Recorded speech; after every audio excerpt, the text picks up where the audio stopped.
మీరు రొట్టె ఎలా ఆడుతుందనేది మీకు చూపిస్తాను. ఇది బియ్యం, దీంట్లో ఇక ఓక అనేది లేదు చూడండి. అంటే ఇది బియ్యం వచ్చేసింది మనకు, పొడి బియ్యం, బ్రౌన్ రైస్. దీంట్లో కొంచెం ఉంది, వడ్డు ఉంది, అదే నూక ఉంది, అదే నూక సారీ ఓక ఉంది ఇంకా.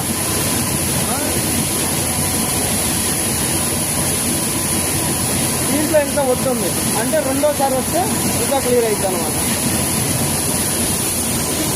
రైస్ ఆడిచ్చే విధానం. పాలిష్ అంటే అక్కడ ఉంది, పాలిష్ అక్కడ ఉంటుంది.